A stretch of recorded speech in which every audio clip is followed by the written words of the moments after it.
somebody come to introduce us to Gregory Craig, that he wanted to represent Selenia's father. And after he got his child, one night we were invited for dinner at Ella Kennedy's house. And you were there, so, and I had to sing because she asked me to sing if you want something. But we were very happy because it was right after she was father and son reunification. And that was a beautiful chapter after the tragic story. And that, like a week after I went back to Cuba because I already spent here for years. I delayed my return until the closure because I didn't want to leave for me. We became friends, you know. I go to Paradero every year to visit him at the same bar that he works. You have to go. You have to go. Where does he live? He lives in Canada. He lives in the same place. He works in the same Paradero resorts when he does piña coladas. Do you remember the babies that came to Washington?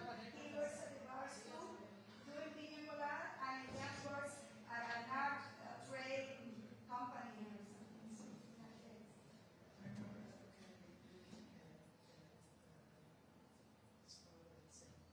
Are you a Catholic?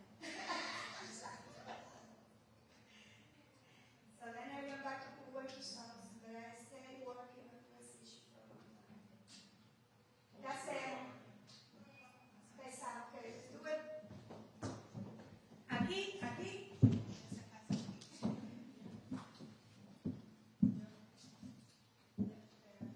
Sí, porque no suena.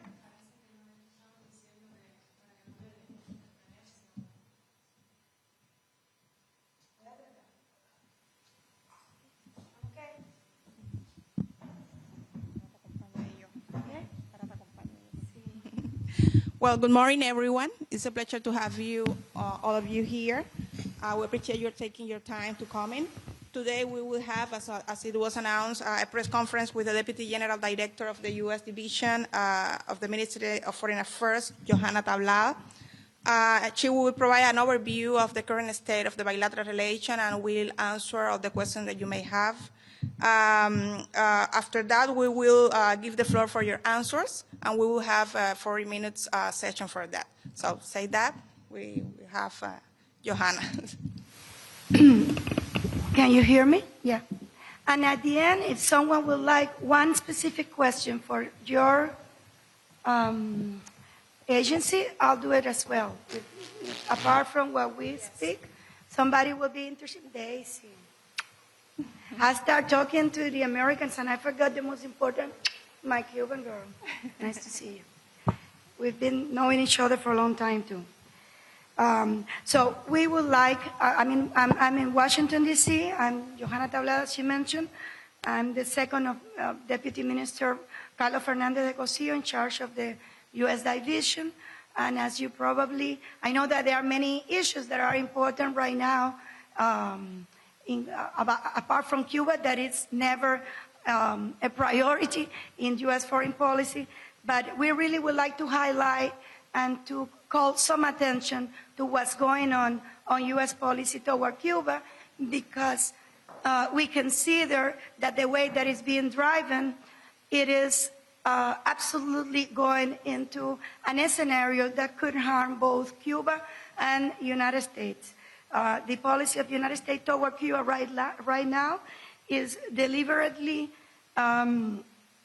directed to provoke starvation, economic hardship, to suffocate the Cuban population, to destabilize Cuba, and eventually to provoke a situation of either confrontation, direct confrontation or collision between U.S. and Cuba in any scenario, and with the risk of not reaching not even what the United States supposed to be main goal of regime change. So our vision, witnessing little by little how since January 20, United States government is, ¿cómo se dice? Apostando double down on policy of maximum pressure, on policy of maximum aggression, with our experience in what happened before, when this has been the option, the results we consider that not necessarily will be the results that U.S. government or the people in the U.S. government that are taking care of the Cuban policy are necessarily promising to the public or to the president or to themselves or to the special interest group that are pushing for this extreme scenario. This is something that it concerns Cubans, not just Cuban officials, but the Cuban population, and it looks pretty obvious for us that reinforcing the tools to suffocate the Cuban economy will probably trigger the same result than last time during the first term of Trump. It triggers the historic massive migration, the record-broken number of migrants from Cuba to U.S. It happened already between 2019 and 2024. Almost 1 million Cubans coming to U.S. It doesn't match any of the previous migratory waves of Cubans. And somebody could think now, well, but the border is closed. U.S. government is not granting parole anymore. Because when you look at how was possible that 1 million Cubans came to U.S., it was a combination of push effects that we do recognize in a deliberate effort to create hardships and suffocate the Cuban economy of the source of income for the Cuban population, and pull effects. We have the Cuban Adjustment Act that will grant a privileged treatment for Cubans coming to U.S. Now the privileges are gone. And in fact, what we are watching is the threat of that thousands of people that were legally admitted in U.S. are being threatened to be sent back home or even to third countries. But the pushing effects of putting pressure on people that live in an island in order for them to behave the way that the U.S. Secretary of State has modeled without any serious evidence in the real life. So we do consider that at some point we are trying to call the attention this week that we are going to meet counterparts in the United States of different sectors to try to call the attentions of people that are not paying attention in what's going on with policy on Cuba, to take a look at what's really going on and try to take U.S. policy from the area of fiction to the real track of real life. And why do I say that is the area of fiction? The pretexts that have been fabricated every day as fake news in order to fuel that narrative that Cuba is an enemy. I'm going to start quoting what the U.S. government or State Department highest officials are saying. Cuba is an enemy of humanity. It's not true. In Dominican Republic, when he said that in front of press, a periodista said, bájele, bájele. He said, please, don't tell that to us. No, like, say that in the Senate, but not here. Cuba is a sponsor of terrorism. It took 6 hours for the new government to put back Cuba in the list of supposed state sponsoring terrorism without going not even an inch of the process that took exactly, or that drive the government to take exactly the opposite decision, who was the interagency process of certifying that Cuba was not sponsoring terrorism. 6 days later, suddenly, for politically reasons, Cuba is again in the so-called terrorist list without any of the national security agencies to presenting evidence of that things. The other thing we are witnessing is the comeback of the more less diplomatic meddling into internal or domestic affairs of Cuba. The United States is very sensitive to any foreign government to do meddling operation into their domestic affairs, but has no remorse or any scrupulous to go ahead and launch the most open intervention and interference in the domestic affairs of Cuba, trying to incite and give incentive to Cubans that already have been benefit from USAID programs that, by the way, I'm going to make a parenthesis to say that in the case of Cuba, I mean, U.S. withdraw money from UNICEF, from vaccines in Africa, from building of roads in Central America, from healthcare programs or AIDS program. But in the case of the Cuba or the anti-Cuban programs, it's the most robust, how do you say it correctly? Robust that the U.S. government has right now. So everybody has been, again, connected to the millions of dollars that former USAID, and now I think it's USAID, but under a new boss, everybody are getting back their funds. National Endowment for Democracy is spending right now $6.6 million in Cuba, or in Cuba regime change programs. And this is the biggest budget that is being delivered right now in the Western Hemisphere, any countries. I know that Venezuela, Cuba, and Nicaragua are the target of most of those regime change programs, but it's interesting to find out that it is Cuba, the one that is receiving the maximum, which I will translate into wasting of taxpayers' money, because it doesn't reach the goal of toppling the Cuban Revolution, but definitely I don't think also that has been successful in reframing the debate.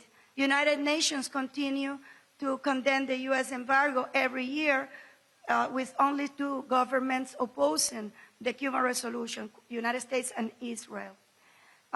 Latin America reject recent attempt by the State Department to go and expel Cuban medical brigades cooperation agreements.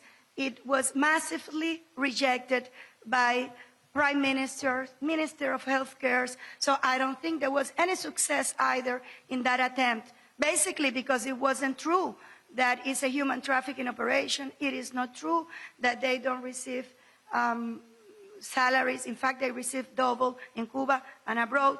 It doesn't true that it doesn't operate under the same conditions than local doctors. And that was very well explained by the leaders of the Caribbean very recently. So I think that it's not the same to create an atmosphere of fiction in the U.S. Senate and then to go out to the real world and recognize that Cuba is a country that is respected, that the Cuban international medical collaboration is widely respected, and it's preventing people to suffer from illness. It is also legal in the framework, within the framework of United Nations South-South cooperation framework. In the case of bilateral relations, I would like to report to you that the United States has adamantly refused every single diplomatic note, every single conversation, and every single attempt and offer from the Cuban government since January 20, ignoring any offer from our side to have talks to the United States. The more recent and obvious evidence was that migration talk has been suspended. At the same time, I have to say that Cuba continue operating under the framework of our migratory agreement with the United States. We continue respecting the migration agreements. We continue protecting our border in order to prevent people from living illegally or in an irregular way. We continue to work for regular, safe migration and preventing irregular migration. But United States policy and the designation of Cuba, the fraudulent designation of Cuba, and the so-called SSOT list is increasing the economic hardships, and it's increasing also the potential for people that would like to migrate from Cuba, as it happened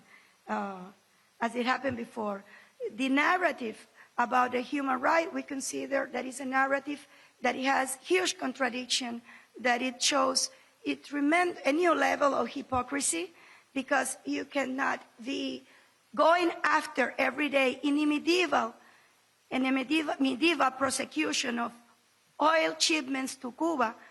So you cannot put in every day on a map that this vessel, Cuba is buying oil or fuel to illuminate Cuban households, to produce our goods, to transport our population, and at the same time, you will have the narrative that look at Cuba, how bad they're going. They have apagones, they have blackouts. Of course we'll have blackouts.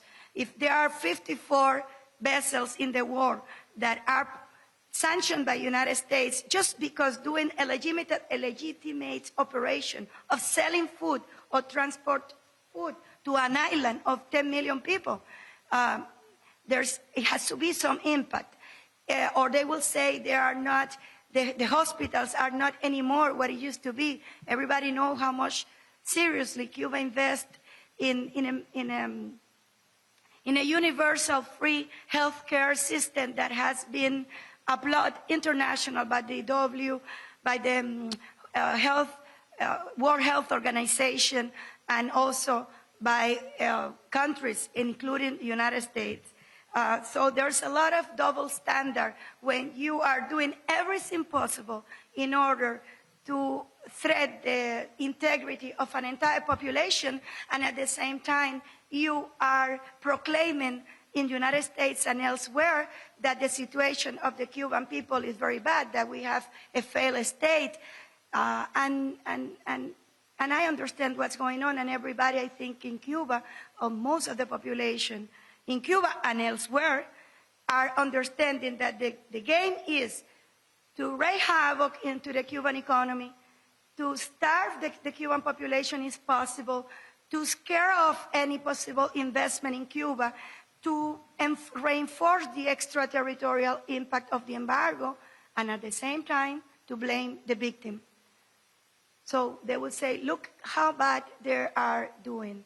But the entire operation is precisely designed to provoke this situation. Apart from that, we've seen all sorts of provocations in order for Cuba to stop cooperating in immigration, not just by suspending the migratory talks, but by other actions and accusations and false narratives such as military Chinese base in Cuba, or Cuban intervention in Latin America, or Cuba as a threat of national security threat to Latin America. It is important to set the record straight, and I'm going to wrap up my presentation and speak about things that are of your specific interest, but it is important to say and remind that there is not, and I even went this morning to artificial intelligence and said that I believe in our own social communication, but I start asking different tools since in Cuba they are not available,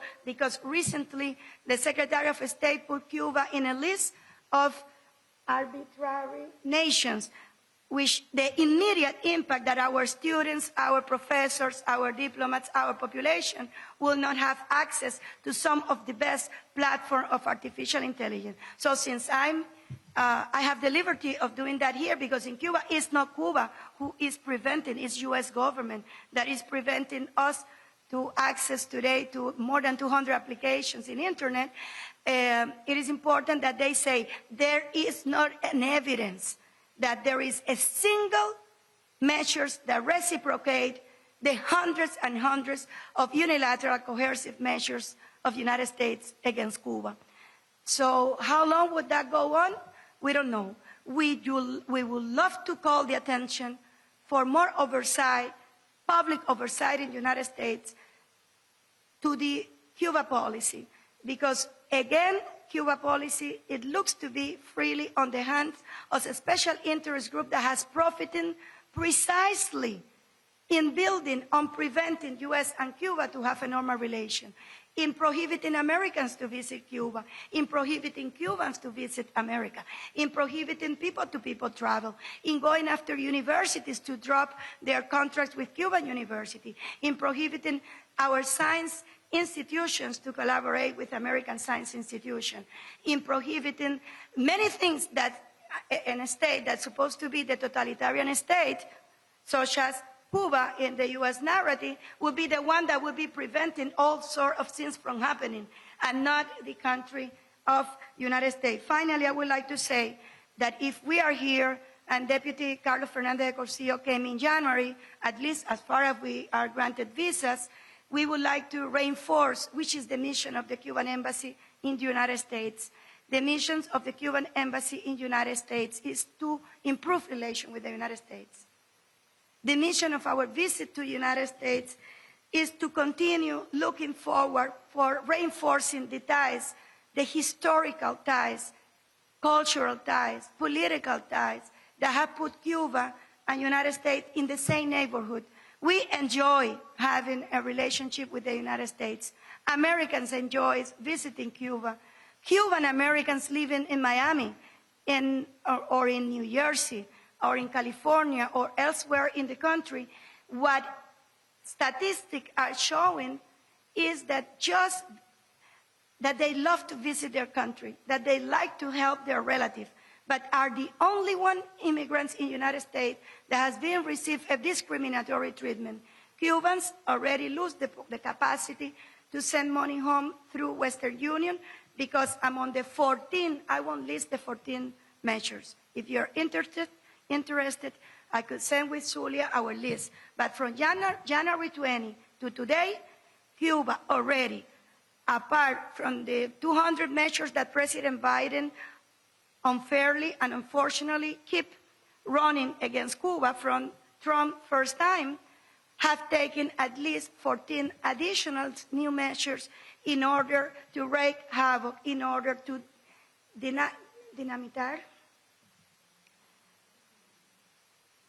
dynamite our relation, to really provoke a rupture of relation, and even to create conditions, in my opinion, for, if necessarily, a military confrontation. The group that is in charge of Cuba policy in 2019 proposed a naval blockade against Cuba.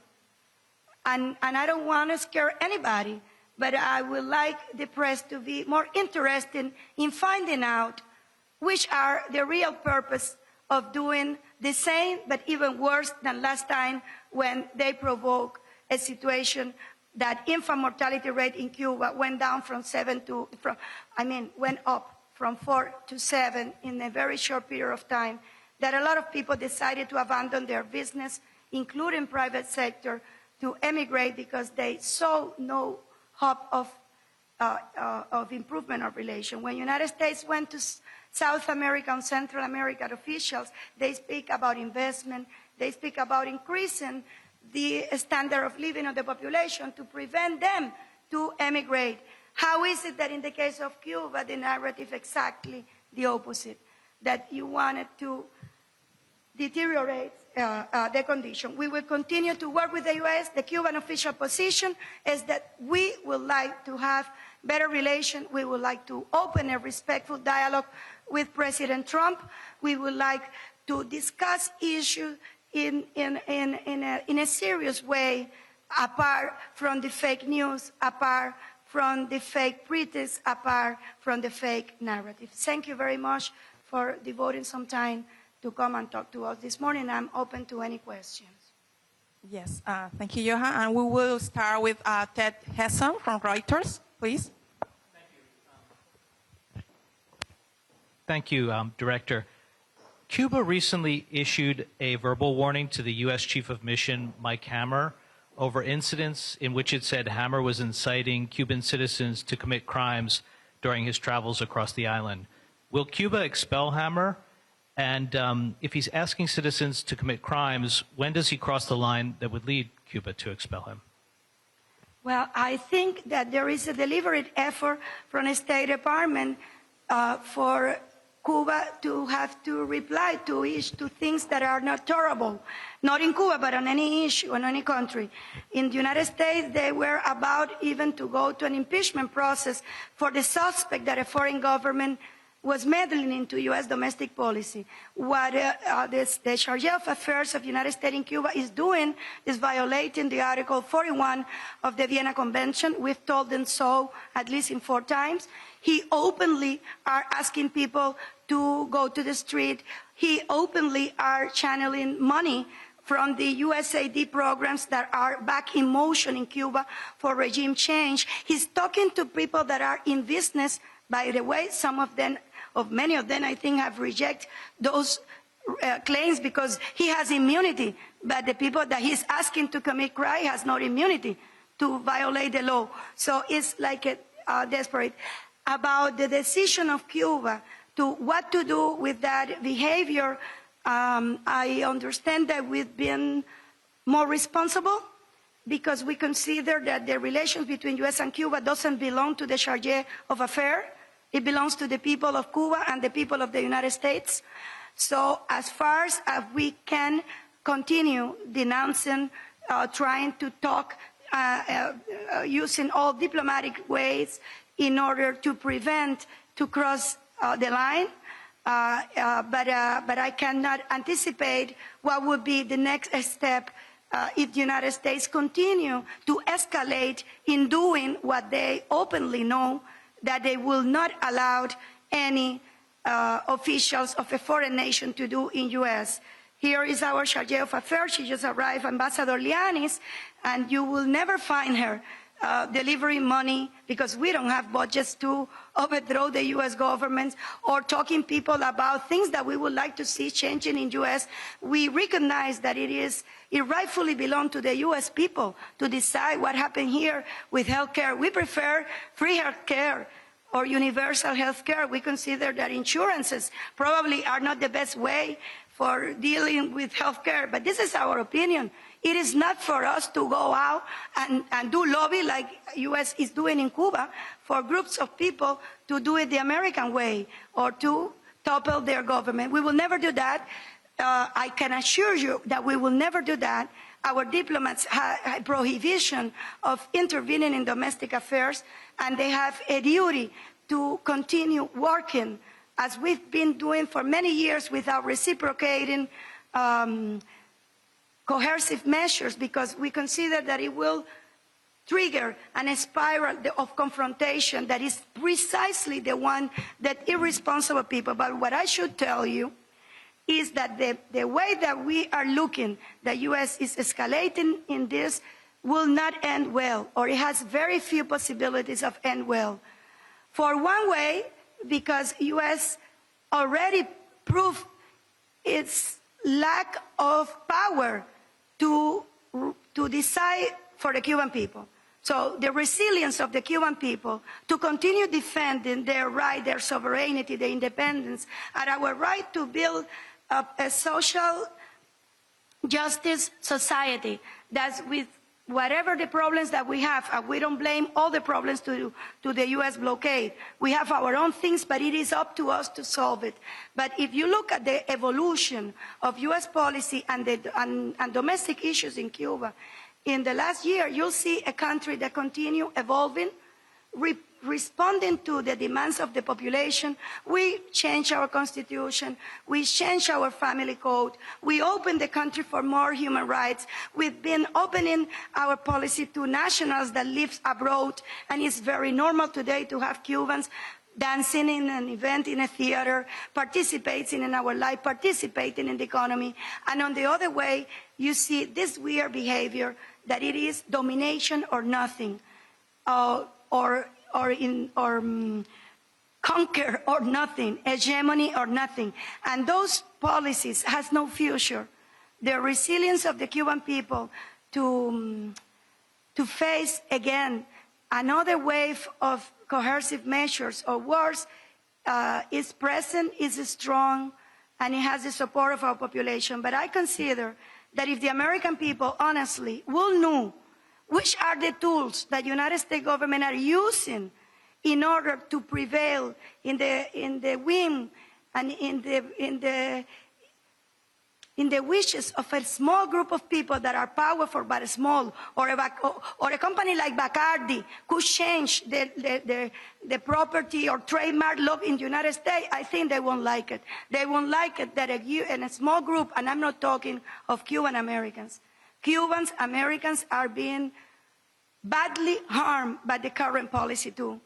They are being intimidated in order for them not to visit Cuba. They are being intimidated with retaliation by Congressman Carlos Jimenez that if they go to Cuba, they might lose their residence. They are being intimidated, the ones that are selling to our private sector in Cuba, that if they continue to sell to Cuba, they could lose those licenses. So what we are watching has no precedent, both in the suffering of the Cuban people, that has to have a limit, that is absurd or cruel, for a population that love the United States, that like the American people, that welcome you when you visit Cuba as friends, and that someone else has to jump into the pool of Cuba policy, or at least to start doing the right question that no one asked Mike Hammer when he went to Miami last week and proclaimed that he was speaking on behalf of the Cuban people, which is, it just reminds us the time of the colonial time, or the times where the American ambassador was the second man in Cuba. Those times are gone forever. I understand and recognize that there are people in the United States that still have difficulty accepting that Cuba doesn't belong to the United States, or that Cuba is an independent country, but they really have to cope with reality at some point. So my short answer to your question is that we will continue trying to prevent United States meddling into our domestic affairs. But we won't necessarily do what Marco Rubio has planned, because Marco Rubio is not the Secretary of State of Cuba. It's Bruno Rodriguez. Karen de Jong from the Washington Post. Could you tell us what the current situation is about deportations? I know Cuba was accepting some deportation flights. You said that the migration under the Trump administration. Do you anticipate that there are going to be deportation flights, and would Cuba them? Thank you, Karen. This is a very important question.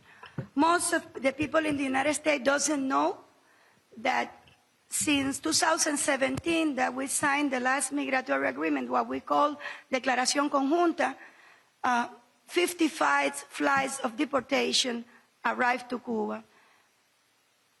If you add the people that are being returned trying to emigrate by sea, we are talking of almost 50,000 Cubans that has been returned to Cuba in well-organized operations between U.S. government and Cuban government as part of our migratory agreement. So we are talking of orderly, safe, coordinated procedures for people that came back to Cuba and continue their life in Cuba. But the people that came back are the people that are in the categories that has been discussed in the migratory.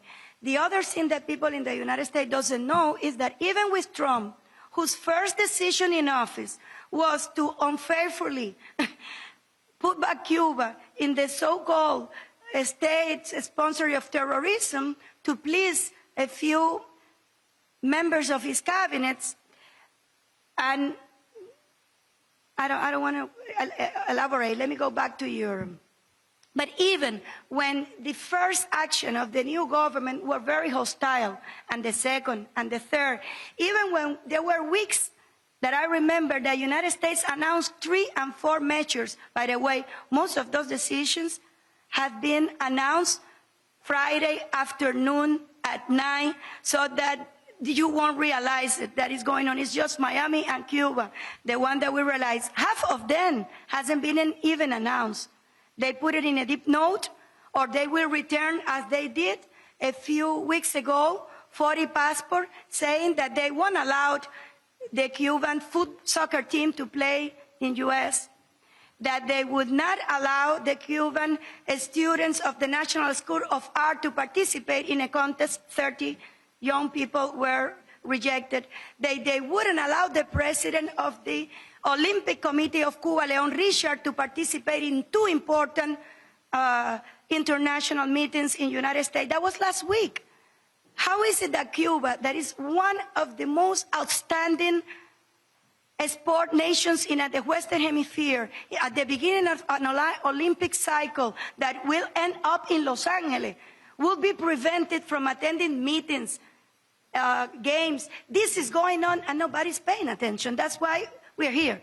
So the other thing, Karen, going back to your question, that people doesn't know is that even despite of so many maximum aggressive actions by the new Secretary of State, Cuba already accepted and continue accepted one flight per month as we did with President Biden.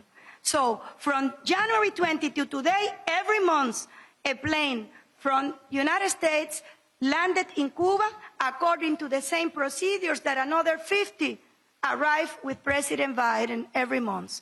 So when I tell you that Cuba is the adult in the room, I'm not exaggerating. So I don't know if they're going to close again the consular office in Havana.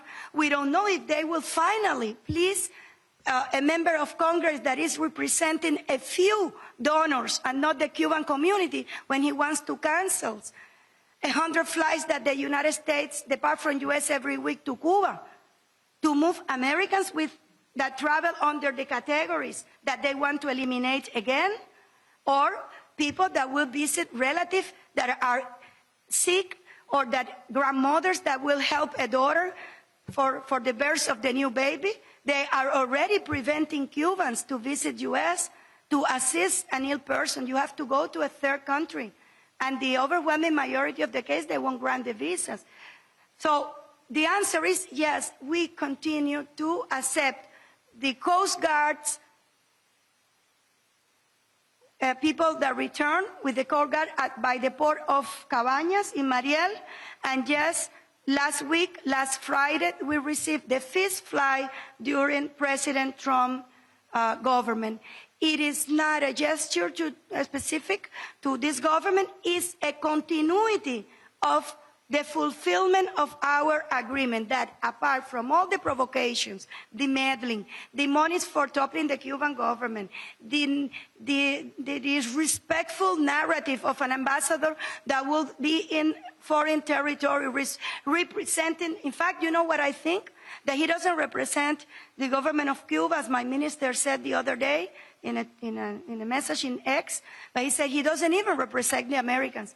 Because we had this year 400 Americans for the jazz festival, 200 Americans for the dancing festival. Last week there were an international event in the Havana universities, and people that attend from the Foreign Affairs Ministry to a workshop in Latin America said there were a lot of scholars of America. So what is natural between U.S. and Cuba is the engagement, is what we want, is what the U.S. people want. What it is artificial and worse, costly, is a waste of money, is to take away money for vaccine to children in the third world and put it into the regime change groups that are the friends of the people that are controlling Cuba policy today. They need General Accounting Office to look into that, and nobody will be surprised of what they will find in terms of saving and protecting the taxpayer money. And the other thing that is an inconsistency is that if this is a priority of this government is to prevent illegal, irregular immigration, then you won't go and twist the neck of a country that you already have a knee on their neck in order to make it worse, because the most likely thing is that there will be a migratory crisis. That is the plan of Jimenez. He wants a migratory crisis, he already said publicly, and a military intervention. But another inconsistency will come there, because apparently the priority of the government of the United States today is not to waste millions and millions and millions of dollars in wasteless regime change programs that have proved to not succeed, and it's not to take two countries that would like to live in peace to military confrontation so that someone would like to be president. Have you already seen an increase in departures, either by sea or people flying to Managua or however they get out? I don't have the latest statistic. I think that the southern border, there is a decrease precisely because of the policy of this government. in order not to allow what they allowed before, like the parole or the different categories that President Biden put in place.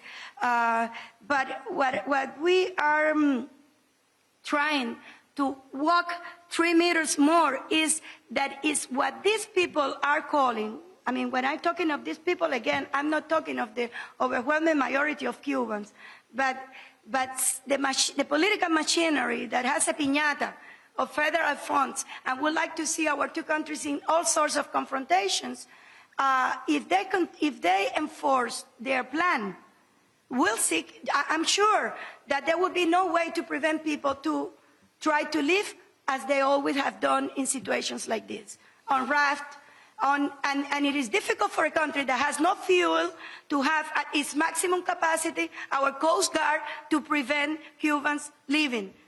And at some point, you also have to think that Cuba is not masochist, that we have been continued to showing goodwill because we consider that there is no enough attention in what's going on between U.S. and Cuba, and because we consider that the best thing is to do the right thing. But at a moment of maximum tension, I'm not sure if Cuba will continue to have to get the flights. Because at some point, try to place yourself in the boots of Cuba. So if you are going to cancel flights to all provinces, if you are going to punish viejitos to visit Guantanamo or Santiago de Cuba to see their relative, if you already cancel remittances, if you're talking about canceling sales to Cuba, even from the people in Florida that has links, economic links or commercial links with Cuba. If you're really gonna go nuclear, I mean, I'm talking in figure sense, but when you talk about going to the maximum, the other day, Mauricio Claver Caron spoke and said that there was the maximum pressure was even at a 50%. This is not true. As a Cuban, with 10 days, 10 hours of blackout, if this is not maximum pressure, as a Cuban that spend 8 hours to go to work as a nurse to a hospital, or people that for the first time has to suffer the humiliation or having to split a pill into 2 patients because Cuba is not producing it anymore because U.S. already blackmailed the bank. Because what they're doing right now is going after every country, every bank, every enterprise. There's a silent pressure that we are feeling because our embassies are reporting it to us to finish medical collaboration that not just save life in the Amazonia or in Latin America or in Africa, it also helped the Cuban national health care system to function, to buy cytostatics, to make our incubators work.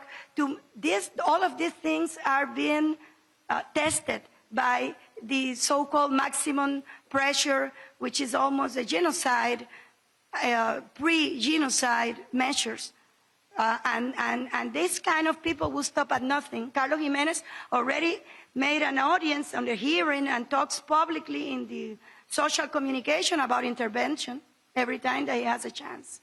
So we hope that the Americans and the Cuban Americans will recover the capacity to have a say in Cuba policy. It shouldn't belong to a person that already proved that they will be able to take reckless measures that will harm U.S. people and the Cuban people, but that will harm also U.S. national interests and Cuban national interests. Okay, Ryan Chua from Bloomberg, please. Yes, 2 parts of my question. First, can you tell us more about those instances when your efforts to re-engage with the administration were ignored?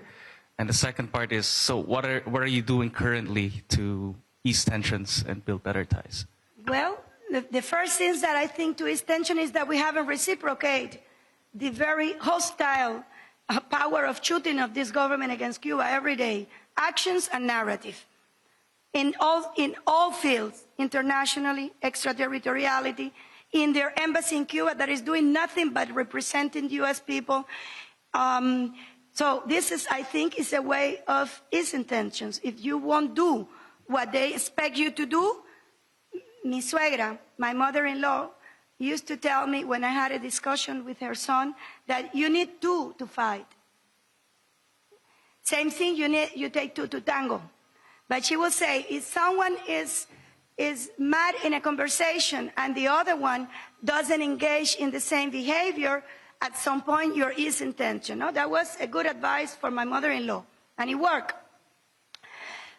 So you expect that moment of aggressive rhetoric to stop. You do diplomatic notes explaining things so that people cool down and read. We've sent lots of diplomatic notes to the United States with our positions, with used to be U.S. position on issues of common concern. I have to report that we haven't been successful, but at the same time, it could get worse. So that's why we are going public into our call for more public, responsible scrutiny. ¿Cómo se dice? Scrutiny.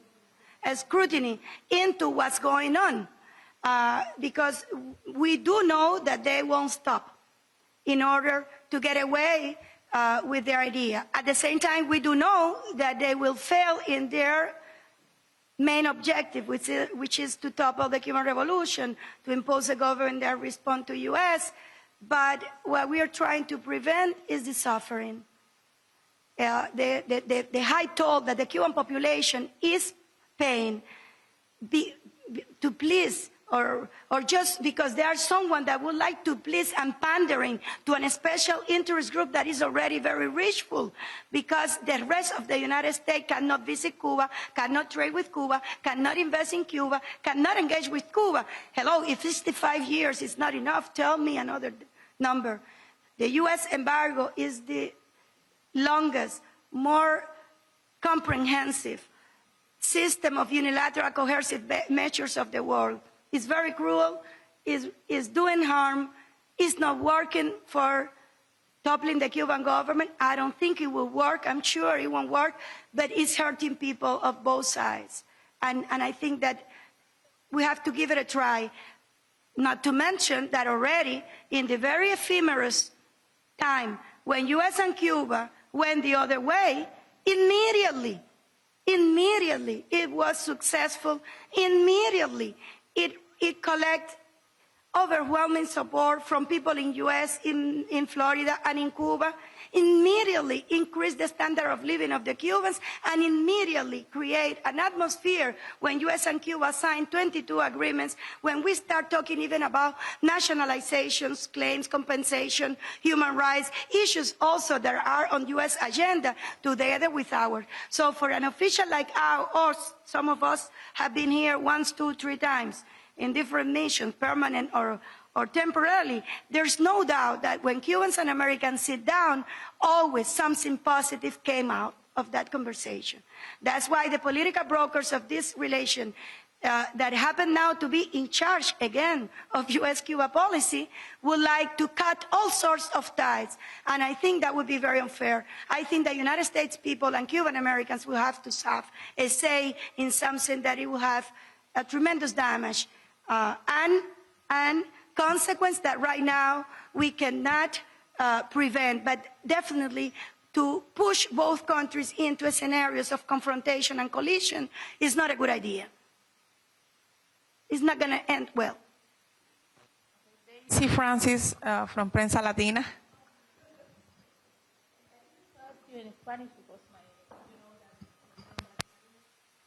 Claro, mi amor.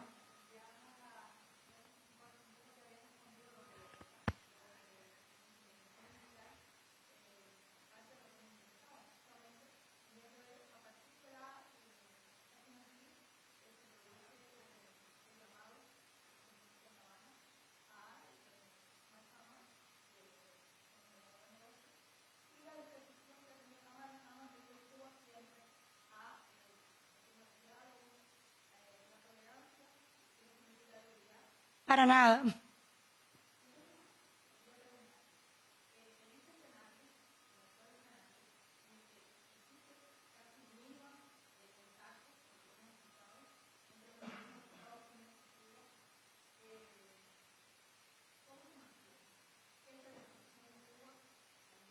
Intacta. La disposición de Cuba a mantener un diálogo con Estados Unidos se mantiene intacta. Es más, hoy es una disposición más importante que nunca. Cuba y Estados Unidos deberían estar hablando hoy de la temporada de huracanes que comienza. ¿Lo puedo hablar en inglés o tú lo quieres en español? Ya, español, después lo digo en inglés. Lo digo cortico en inglés. Cuba y Estados Unidos deberían estar conversando hoy de la temporada de huracanes. La NOAA trabaja con las instituciones de meteorología cubana para cuidar a la población de Estados Unidos y de la población cubana. Cuba y Estados Unidos deberían estar hablando de la navegación aérea, de la seguridad de sus aeropuertos.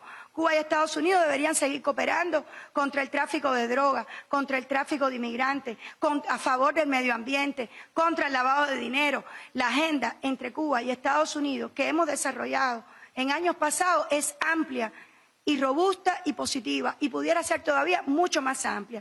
Esa es la posición de Cuba. Pero Cuba sí no va a permitir que Estados Unidos avance en su interés de intervenir en los asuntos internos de Cuba y avance en su interés de recuperar la dominación de Cuba.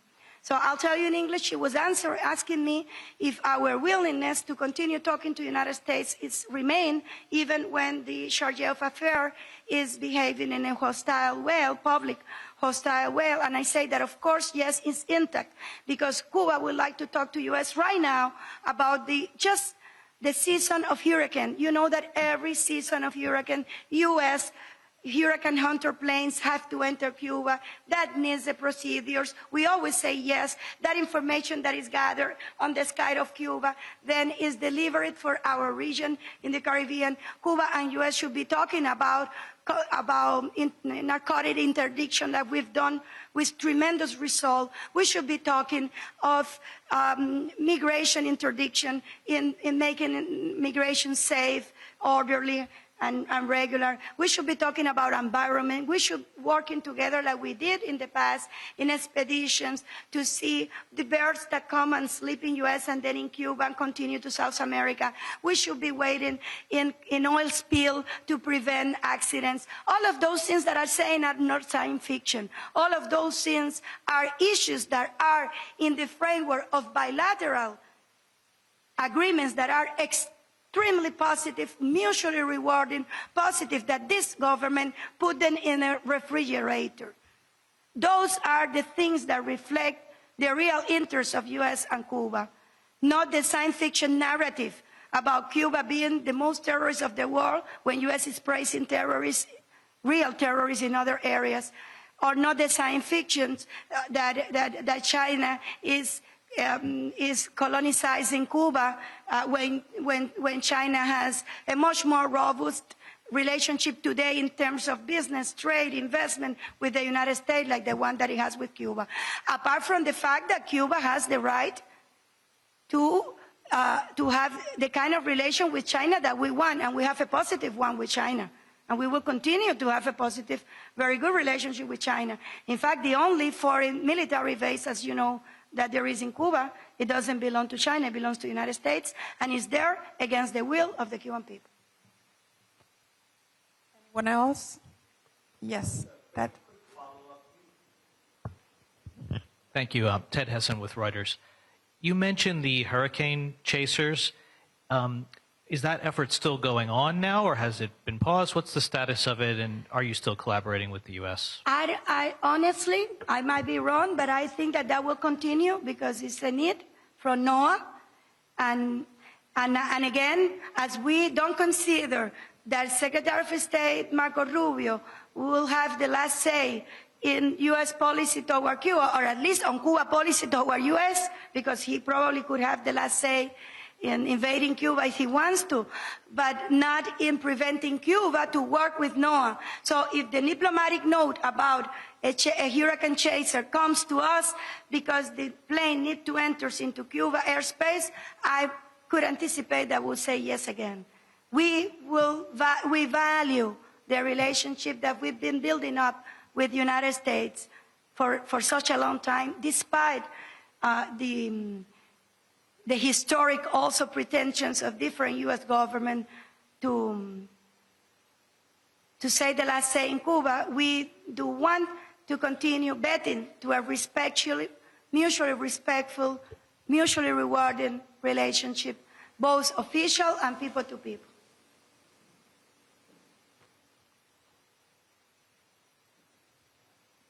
Another question? That's all? I have no words to thank you for being here. Even if your editors won't publish a word, I thank you for the time that you spent with us. And feel free always to contact Zulia or Ambassador Lianis. When next time Carlos Jimenez said that Cuba is launching an attack against Key West or whatever, please call Cuba first. We will provide evidence and narrative and our vision, because we are living in really difficult times when perceptions are realities. And in the case of Cuba, the perceptions that are being spread out are absolutely fabrications. Thank you for coming.